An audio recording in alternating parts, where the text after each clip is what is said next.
who was Safiya Bukhari, right? Who, for me, I feel is the godmother of the political prisoner support movement. And what was her role? What was her impact, right? What is Safiya Bukhari's legacy as it pertains to political prisoners? Right. Safiya Bukhari was a Black Panther, and I think, well, as it relates to political prisoners, to get right to that, she was one of the founders of the Jericho movement, along with Bubba Herman Ferguson and Comrade Jalil Muttaqeen, who had did 49 years in prison. She's fiery organizer, and she was able. I guess her legacy would be in her ability to rally the forces, to rally the troops, to infuse us with so much energy and motivation to get the job done. Jericho has been in existence now since 1998. I was in prison when it started.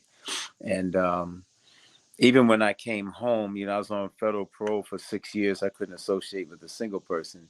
And they was hawking me, particularly after 9/11, being a Muslim, that added feature there. So I had to be very cautious of how I moved about. And so for 6 years after coming home, I was not able to associate with any comrades, definitely no BLA or Panthers, and no involvement with Jericho or anything of that nature.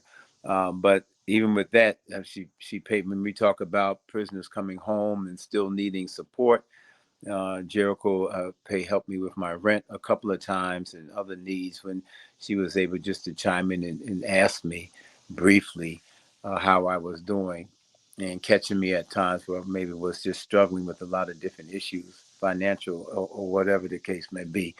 But Safiya's name and legacy have been entombed in the movement. She's an energizer and a motivator. I can say that for sure. And her passing on to the ancestors was a tremendous loss. But her work is you see the seed, the product of her work right now. So I was honored myself to be able to pick up that mantle of leadership for Jericho since I think 2009, 2010, being the chairperson of the Jericho movement. And just can I just say real quick, Howard, my bad. Yeah. One of my favorite parts of Lilu Lee's documentary, All Power to the People, is where she's on camera and she says something like, it wasn't the Panthers and their programs that made me join the Panthers. It was the New York police that made me join the Panthers.